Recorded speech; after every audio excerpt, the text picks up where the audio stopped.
કાશ્મીરના પહેલગામમાં થયેલ હુમલાને ભારતીય લોકોએ જીવ ગુમાવેલ, જેના વળતા જવાબમાં આપણી ભારતીય સેનાના જવાનોએ જડબાતોડ જવાબ આપી દુશ્મન દેશને તેમની ઓકાતિયા તપાવી દીધી હતી અને દુશ્મનના દાંત ખાટા કરી દીધા હતા। જેમાં આપણી ભારતીય સેનાના જવાનોએ દુશ્મન દેશના અનેક આતંકીઓના અડ્ડાઓને નસ્તે નાબૂદ કરી પહેલગામમાં થયેલ હુમલાનો જડબાતોડ જવાબ આપ્યો હતો।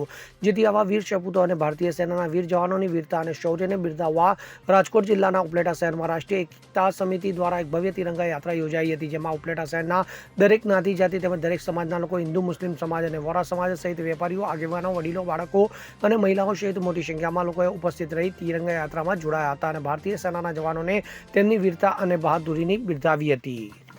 મારું નામ ડાયાભાઈ ગજેરા, કિસાન સભાનો પ્રમુખ છું। આજે રાષ્ટ્રીય એકતા સમિતિ દ્વારા તિરંગા યાત્રા ઉપલેટાના બાબા સાહેબ આંબેડકર ચોકથી ગાંધી ચોક સુધી રાજમાર્ગ ઉપર યોજાઈ।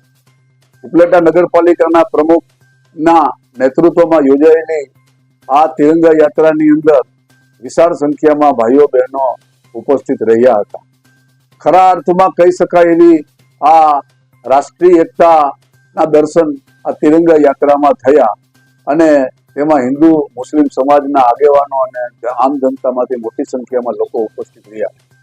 ભારત દેશમાં તાજેતરમાં જે ઓપરેશન સિંદૂર દરમિયાન જે આતંકવાદીઓની વિરુદ્ધની જે ઝુંબેશ કરી અને તેમાં જે સફળતા મેળવી છે અને દેશે જે રીતે સાથ સહકાર આપ્યો છે સરકારને અને આપણી લશ્કરી જે તાકાત છે એનું જે દર્શન દેશને થયું છે અને દુનિયાને થયું છે એ ખરેખર કાબિલે દાદ છે। અને આપણે સૌ આ રીતે આપણા દેશના રક્ષણ માટે આપણે સૌ એક થઈને રાષ્ટ્રીય એકતાને મજબૂત બનાવીએ અને રાષ્ટ્રીય એકતા મજબૂત હશે તો જ દેશ મજબૂત રહેશે। આમ જનતાની તાકાત એ જ દેશની ખરા અર્થમાં તાકાત છે એવો સંદેશ આજે રાષ્ટ્રીય એકતા મશાલ તિરંગા યાત્રાની અંદર કરવામાં આવ્યો અને આમાં ધારાસભ્ય શ્રી, નગરપાલિકાના પ્રમુખ શ્રી, સદસ્યો અને રાજકીય અને સામાજિક આગેવાનો સૌ ઉપસ્થિત રહ્યા। ઉપલેટા નગરપાલિકા પ્રમુખ આજે આ ત્રિરંગા યાત્રા ઓપરેશન સિંદૂરના સફળતા ઉપર ને જે દેશ અને સેના ઉપર ગર્વ થાય છે। આજે આ યાત્રામાં આપણા ધારાસભ્ય શ્રી મહેન્દ્રભાઈ પાડલિયા, નગરપાલિકાના પ્રમુખ, ઉપપ્રમુખ, કારોબારીના ચેરમેન અને તમામ મારી નગરપાલિકાની ટીમ આજે આ 18 વર્ષનું કહેવામાં એક કહેવત છે કે 18 વર્ષનું 12 વર્ષનું મળ્યા છે તમામ, એટલે આજે આ એકો એક વરણ બધી જ્ઞાતિ, સ્વર્ણ જ્ઞાતિના ભાઈઓ અને બહેનો આ યાત્રામાં જોડાણા છે। આજે આ એકતા બતાવાય છે કે આજે અમે બધા એક છીએ।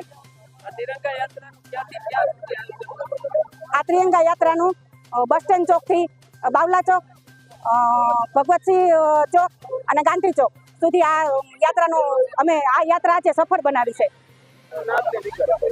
મારું નામ રવિ માકડિયા, રાજકોટ જિલ્લા ભાજપ મહામંત્રી।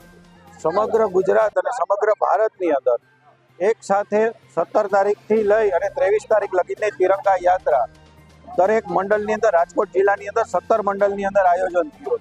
ત્યારે આ તિરંગા યાત્રા આપણા શહીદ થયેલા સૈનિકો અને અત્યારે આપણી દેશની જે રક્ષા કરે છે એના માટેની અંદર આ ઉપલેટાની અંદર જ્યારે યાત્રા થઈ તો હરેક સમાજની અંદર હિન્દુ, મુસલમાન, ઈસાઈ દરેક સમાજ સાથે મળી તમામ સામાજિક સંસ્થાઓ, NGO તમામ સંસ્થાઓ સાથે રહી અને ભાઈચારાની રોએ એક તિરંગા યાત્રા વિશાળ આયોજન કરવામાં આવ્યું હતું અને તમામ ભાઈઓને આ તકે તિરંગા યાત્રામાં ઉપસ્થિત રહી અને મહાભારત પરમ વૈભવના શિખર ઉપર ચડે એવી આશા સાથે તિરંગા યાત્રાનું આયોજન કરે।